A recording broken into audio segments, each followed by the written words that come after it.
peacekeeping missions in Africa, training of African military personnel, and contours of joint military exercises. He also highlighted the challenges and opportunities to enhance defense and security cooperation in future. He suggested sharing best practices in taking these ideas forward. Thereafter, we started session 2 after a short break, and I have had 2 Indian industry representatives present their views. Mr. Shukla, President, SIDM, and Mr. Ramchandani, Chairman, FICCI, Defense and Aerospace Committee, shared their views on how Indian industry, both private and public sector, could contribute towards regional security. They highlighted the Indian defense ecosystem, which comprises one of the largest defense industrial complexes, DPSUs, defense public sector companies, large private sector companies, R&D infrastructure of the DRDO, and more than 10,000 small and micro enterprises. Both of them focused on the giant strides Indian defense industry has made in development and manufacturing platforms of cutting-edge technologies, from 4th generation aircraft to aircraft carrier and submarines, main battle tanks to intercontinental missiles, longest range artillery guns to rocket launchers, and many more. In their talks, both emphasized that they are not looking at Africa as a market, but are working towards development of long-term partnerships with local defense manufacturers.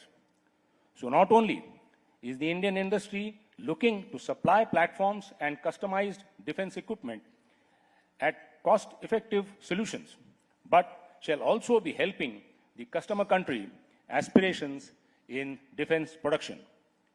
The positive approach towards meeting the localization requirements with focus on setting up of infrastructure to enhance local production to co-development and co-production of cutting-edge technology systems, I am sure, must be very reassuring for our friends from Africa.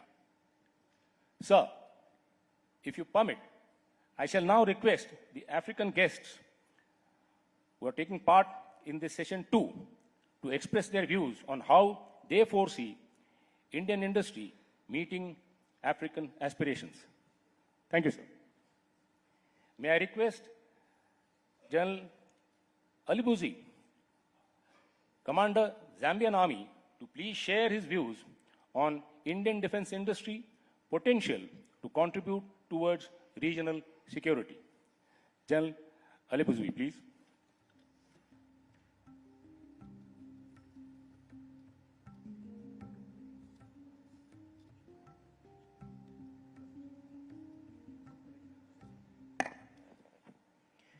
The Honorable Defense Minister, the Chief of Army Staff,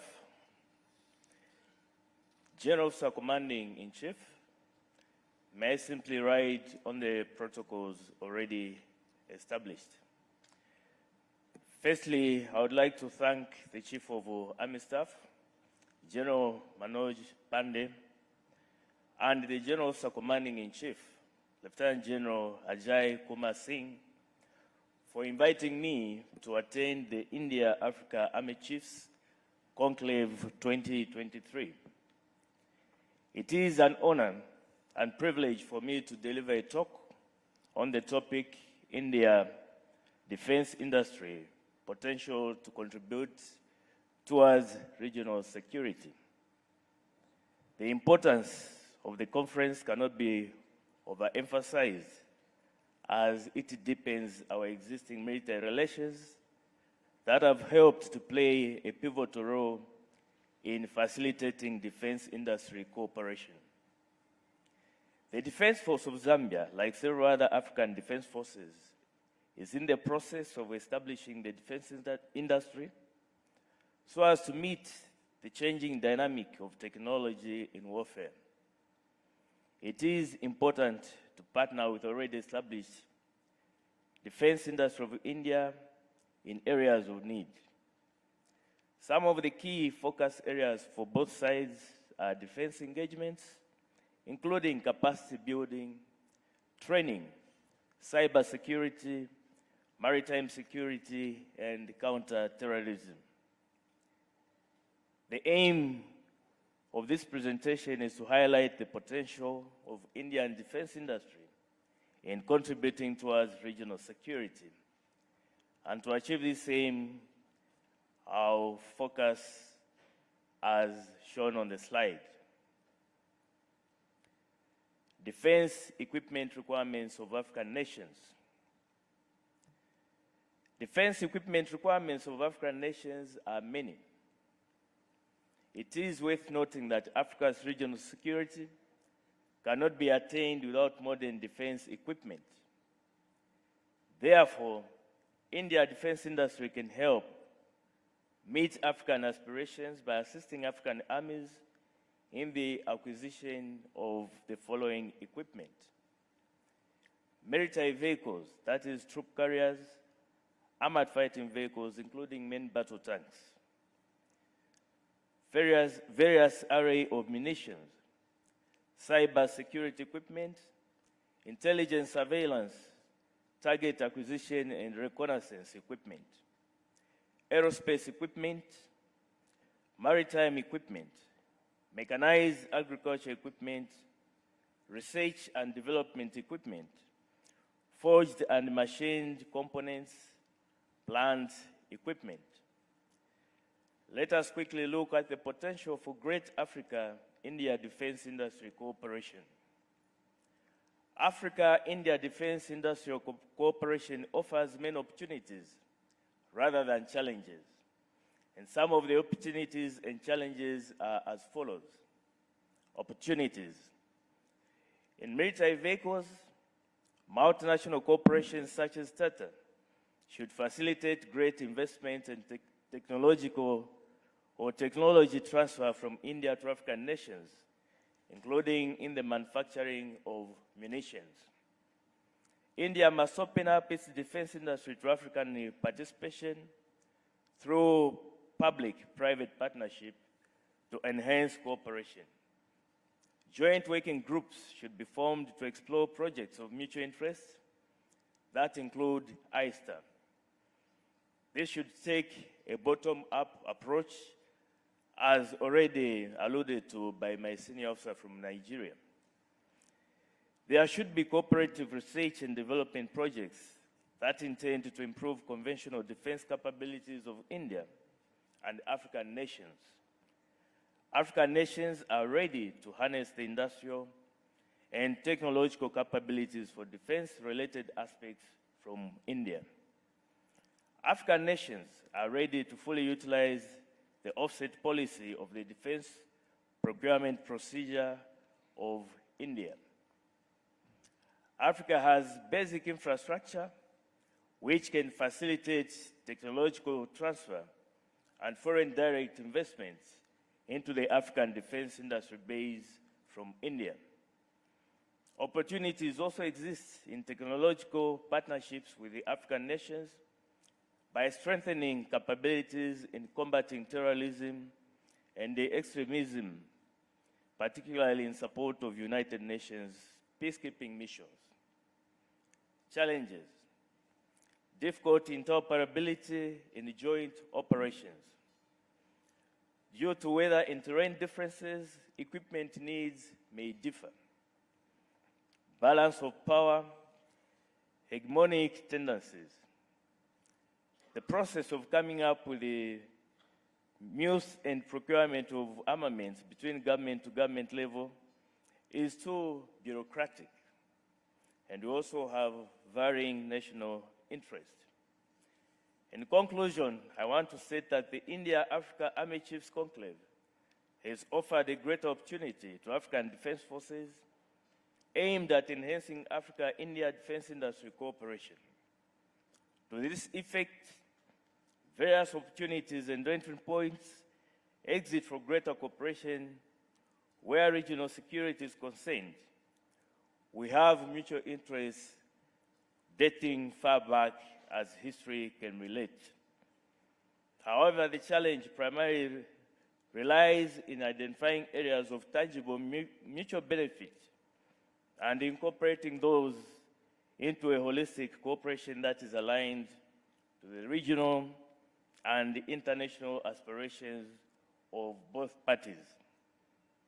A higher-ended India-Africa partnership should ultimately tie into the advancement of multilateral initiatives premised on the India defense industry.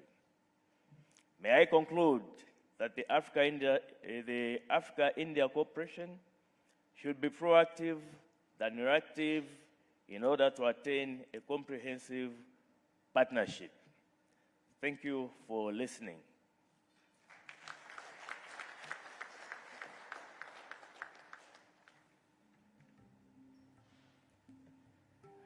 Thank you, General Ali Buzwi, for summarizing the requirements of the defense equipment that the African nations are looking to and making valuable suggestions for us to take this idea forward.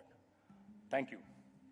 May I now call on General Mugira to deliver his talk on behalf of the CDF Uganda.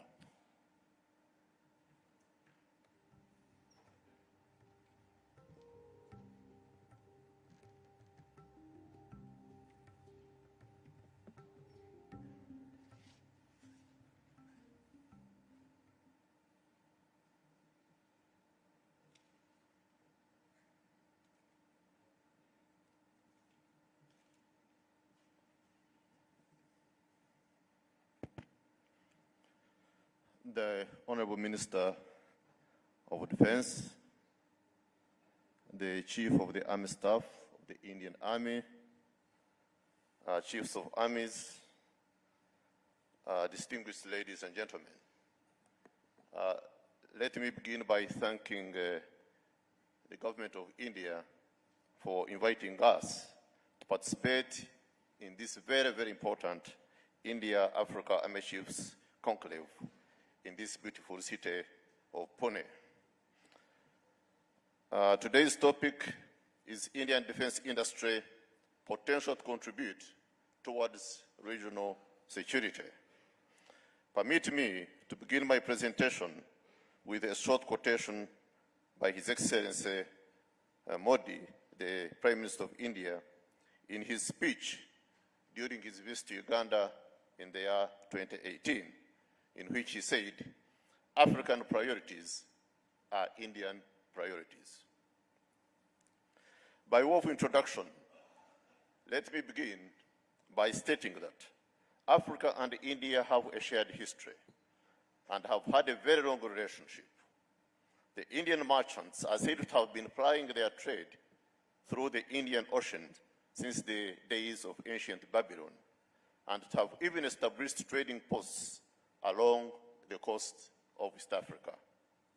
Several African groups, particularly Muslims from East Africa, came to India as traders, which therefore means that trade between the two goes back centuries. As a matter of fact, Africa is a maritime neighbor of India, with the Indian Ocean bordering the east coast of Africa.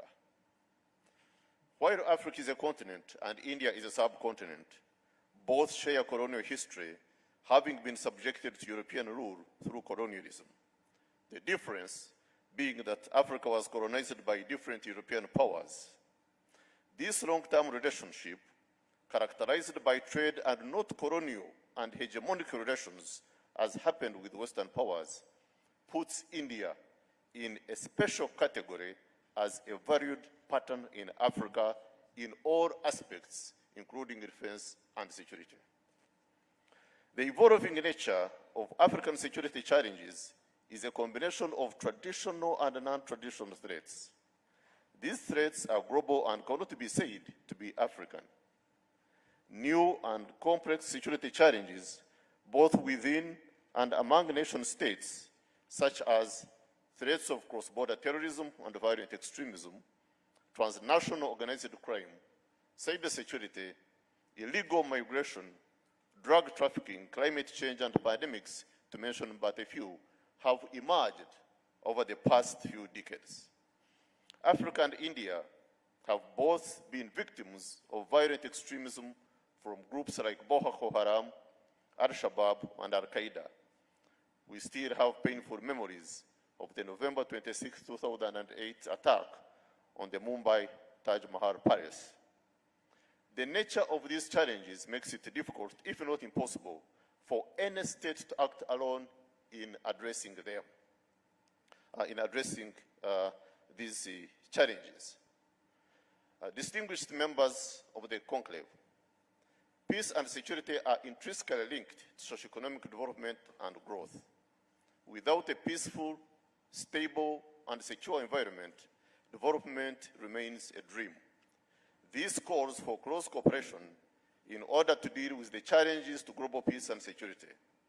We therefore salute India for her role in creating a secure environment that has contributed to the development of Africa right from as far back as 1960, when India got directly involved in Africa by sending its troops under the United Nations peacekeeping mission to the Republic of Congo.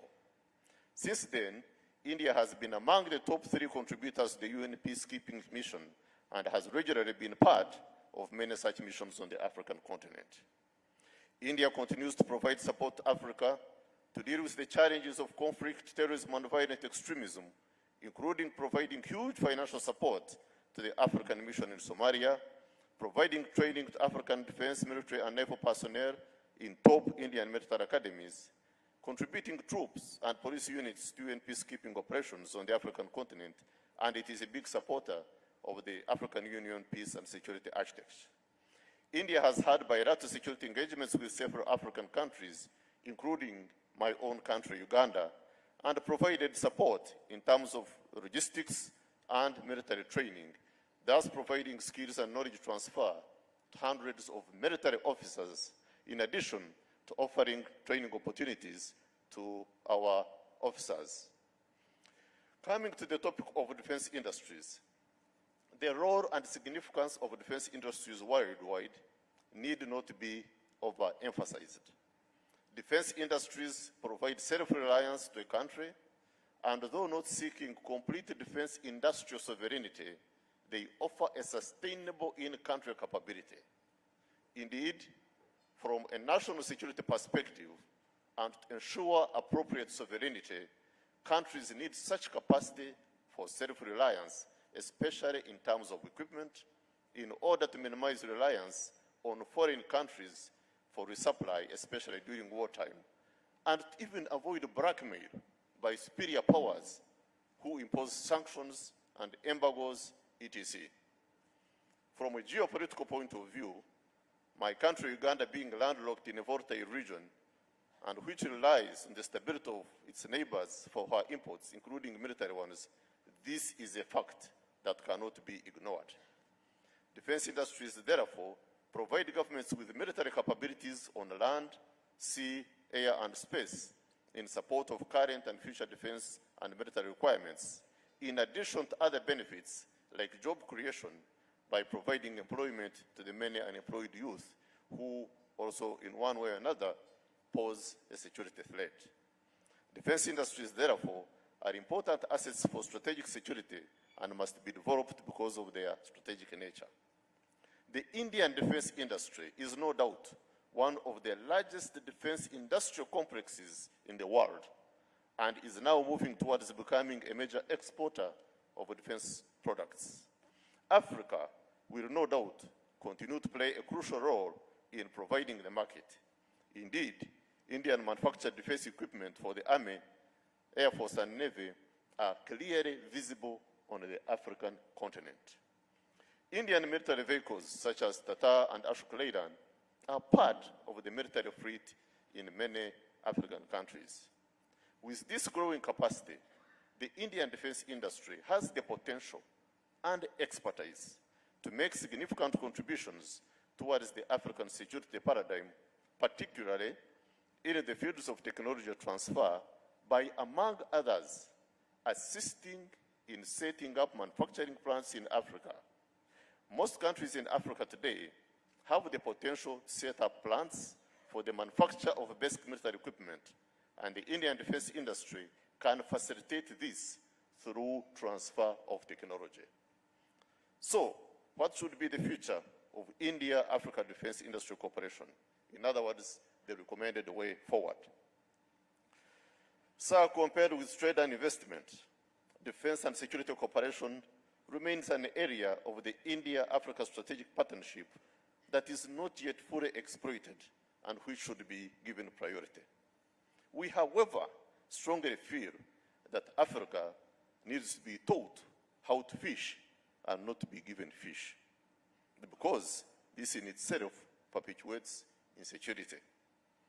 We believe that the only way to have meaningful and sensible defense cooperation is by those with means helping those without to also build internal capacity. Otherwise, it cannot be said to be cooperation. If technology remains a monopoly on one side and the other is consigned to forever remaining a consumer of her products, then you cannot talk of cooperation. India and Africa should therefore get ready to face future conflicts and challenges by joining forces for co-developing and co-manufacturing emerging technologies in the security sector. Africa should not be condemned to be the consumer of finished products, but Indian defense industries should be encouraged to set up similar defense manufacturing facilities in Africa, preferably through joint ventures with the nascent African defense industries or any other form of partnership. This will also help India in a way to set up regional manufacturing hubs on the African continent, hence creating a bigger market for her products.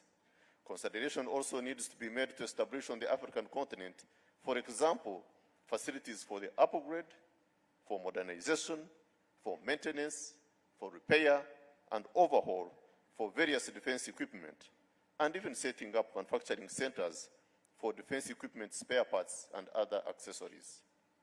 We should look at carrying out joint research and development and co-developing defense equipment aiming at jointly capturing the world defense products market. There is need for both sides to identify possible areas of cooperation and collaboration. Africa, therefore, has a huge role to play in India's future defense industry goals of becoming a major defense exporter. In conclusion, let me close with another quotation of His Excellency the Prime Minister, again in his speech during his visit to Uganda in 2018. And he said, quote unquote, "Our development partnership will be guided by your priorities. It will be on terms that will be comfortable for you, that will liberate your potential and not constrain your future." It is time to begin a new era in the India-Africa defense industry. I thank you for listening to me, for God and my country. I thank you.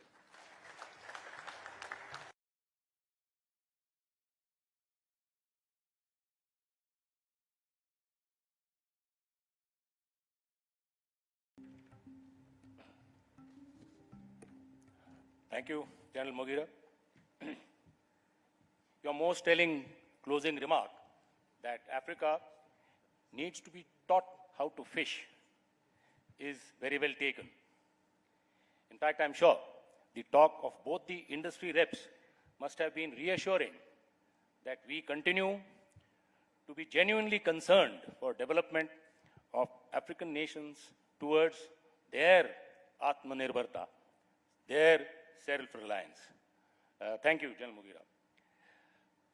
May I request the audience to please give a round of applause to the four speakers of this session. Thank you. I now hand over to the organizers.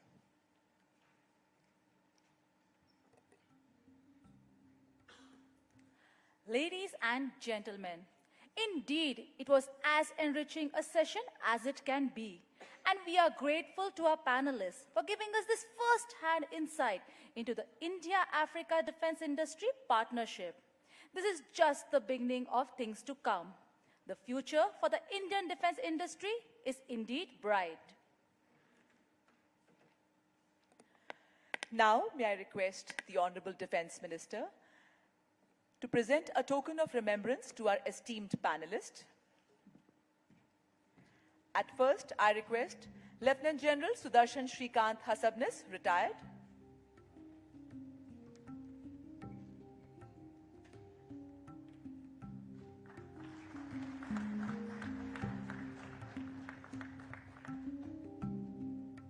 Mr. Arun Ramchandani.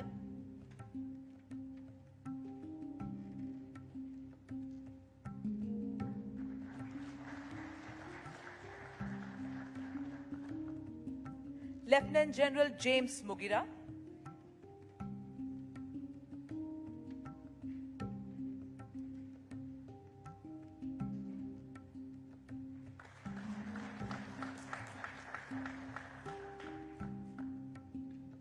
Lieutenant General Dennis Sitali Alibuzwi.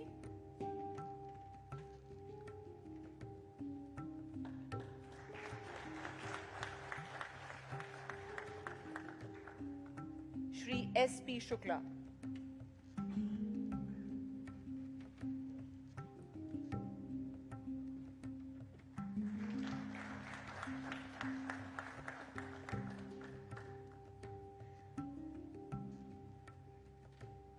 Ladies and gentlemen, this inaugural India-Africa Army Chiefs Conclave is a seminal event. Hence, it is only befitting that this occasion be encapsulated in a form of a book, which commemorates and reminds us of our association and our deep friendship forged stronger during this conclave. We now request Honorable Defence Minister Shri Rajnath Singh to kindly unveil the book on this special occasion.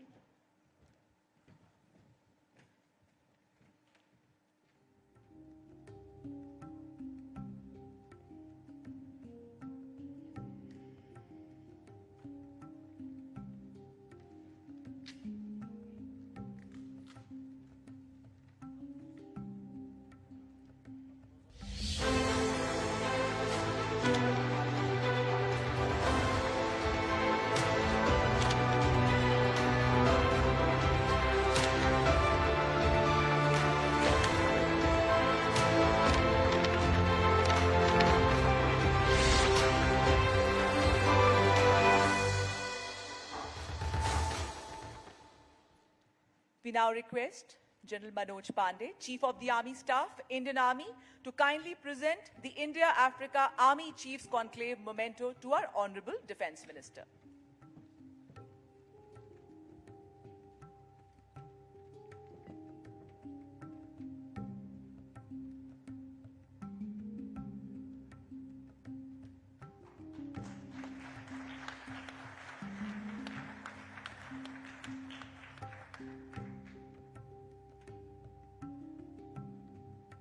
We now request our Honorable Defence Minister, Shri Rajnath Singh, to kindly address this august gathering.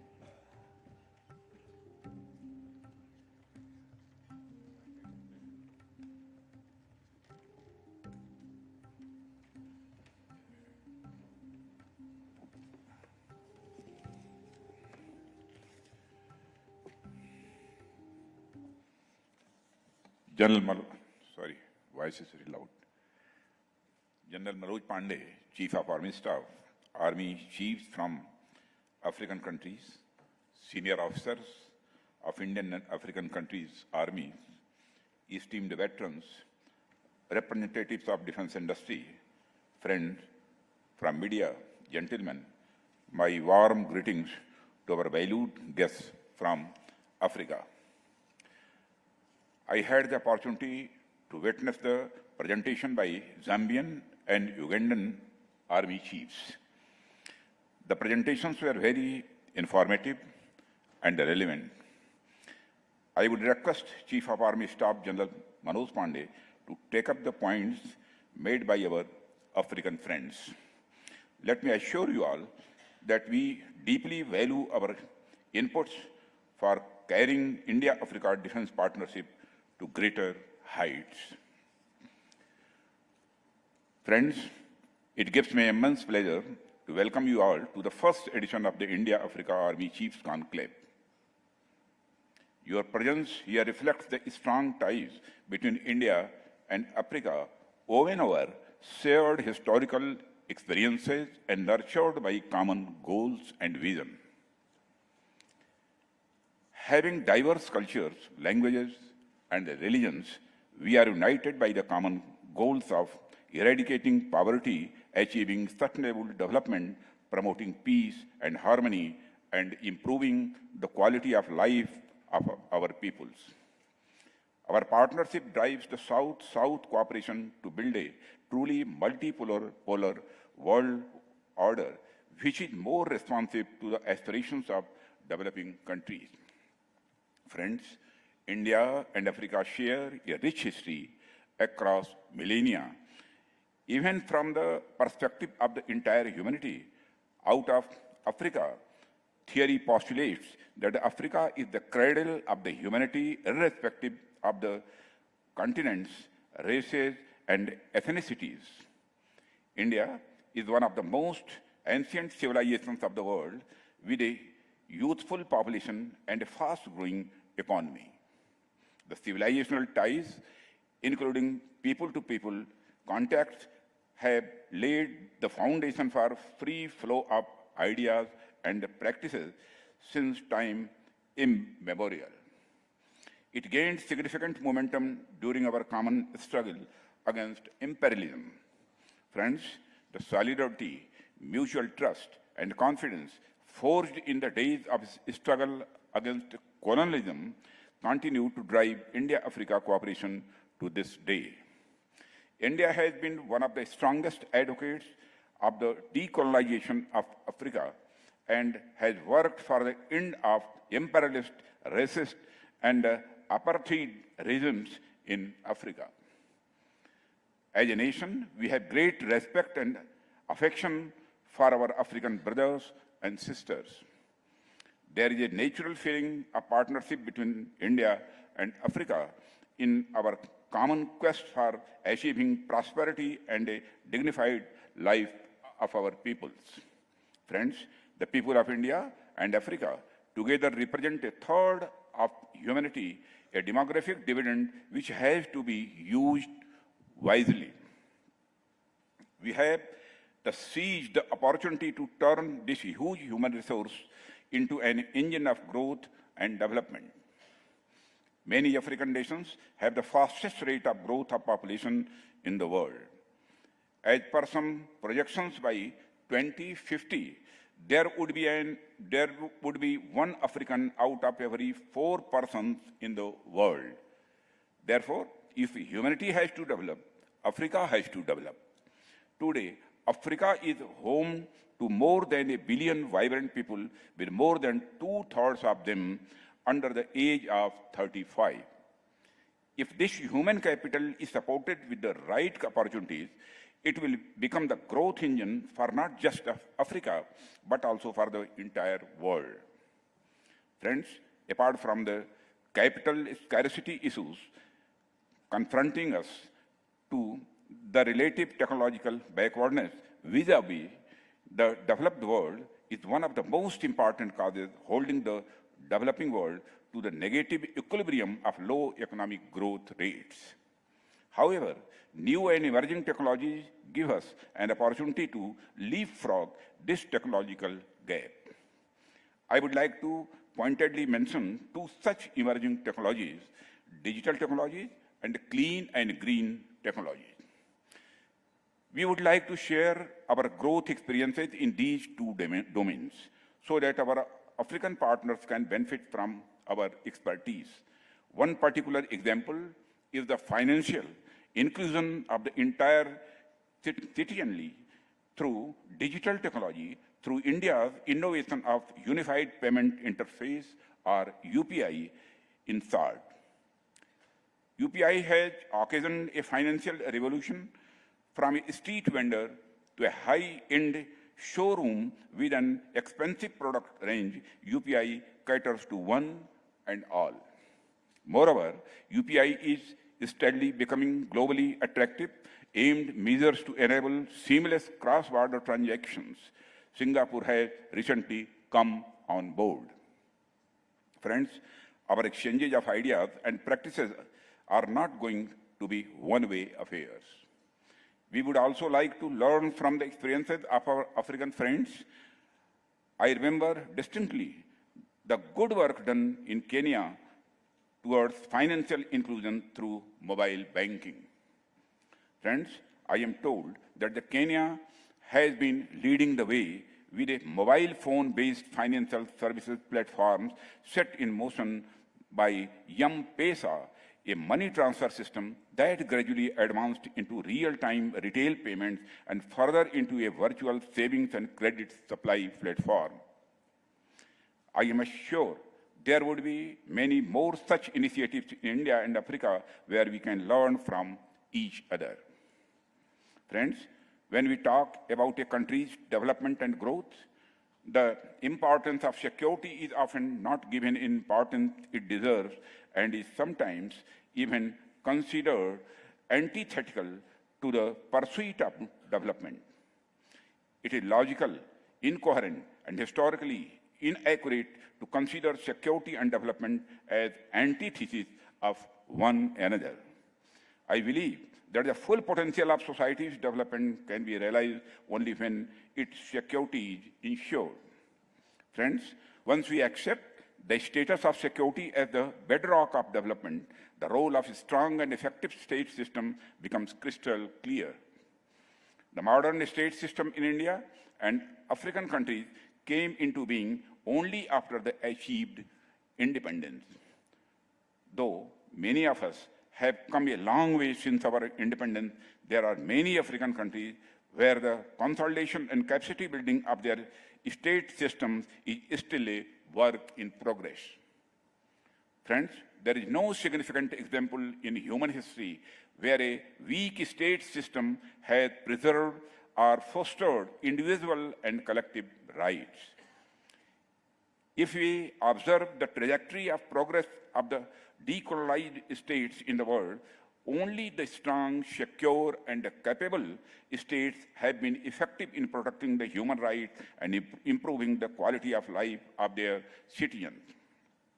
Friends, against all historical experience, there is still a prevalent line of thinking which sees an inevitable dichotomy between a strong state system and individual human rights. We do not believe in such a false dichotomy. We believe that the preservation of individual human rights, such as the right to life and personal liberty, right to employment, right to livelihood, etc., are very much dependent on a strong and effective state apparatus which can ensure the rule of law as well as promote the economic growth and the social development. In particular, economic growth and development can only happen in a safe and secure environment. Hence, we need to build robust state structures which are able to comprehend and cater to the needs and aspirations of their peoples. One of the most important pillars of a strong and secure state system is a competent and responsible defense mechanisms. Friends, needless to say that in this defense mechanism, the armed forces and especially the army plays a key role. So, in order to proceed on the path of development, African states have to become stronger and more capable in general, and particularly so in the defense domain. That is, the African states need capable and responsible armed forces. Friends, in pursuance of this objective, India is steadfast in its commitment to provide support in all defense-related matters to our African partner countries, including the capability enhancement of their armed forces. India has been at the forefront of providing training to the armed forces of the African nations and equipping their military personnel with the necessary skills and the competencies to face the security challenges of the 21st century. Our training programs cover a wide range of areas, including counterinsurgency, maritime security, and specialized training in new domains such as cyber warfare and drone operations. Friends, the training goes beyond conventional subjects and also encompasses training civilians in areas such as disaster management, humanitarian aid, and medical assistance. A large number of African countries, armed forces, personnel continue to visit India for training in different areas. Moving beyond training programs and support, joint exercise between India and African nations provide an excellent opportunity for our armed forces to learn from each other and promote interoperability. Friends, the second edition of Appendix is reflective of our continued focus on African nations to develop capacities in line with the shared vision and enhance mutual capabilities. I firmly believe that maritime neighbors linked by the mighty Indian Ocean, our cooperation in maritime security and hydrography and countering terrorism and extremism will be essential for the regional peace and prosperity. Friends, capacity building in terms of defense equipment and platforms is another critical aspect of our defense cooperation with our African partners. Friends, as India continues to enhance its defense manufacturing capabilities, I invite African countries to explore Indian defense equipment and technologies. I would like to bring to your notice that India has emerged as a leading defense exporter in recent years. A defense manufacturing ecosystem has been created in India which has the advantage of abundant technical manpower. Our Indian defense industry can work with you to fulfill your defense requirements. Friends, with the aim to empower our African friends to indigenously meet their defense requirements, we are also committed to sharing our expertise and knowledge in defense manufacturing, research, and development also. Friends, our partnership is based on principles of friendship, respect, and mutual benefit. Honorable Prime Minister of India, Sri Narendra Modi, during his address to the Ugandan Parliament in July 2018, stated that Africa is a top priority for India. As highlighted by Prime Minister Modi, our defense cooperation will also be guided by African priorities. Friends, let me conclude by assuring you all that we will continue to work with African nations to promote regional security, foster stability, and enhance the defense capabilities together. I hope that this conclave today and Appendix exercise pave way for a renewed effort towards a glorious future and a secure, just, and prosperous world for the generations to come. With these few words, thank you very much.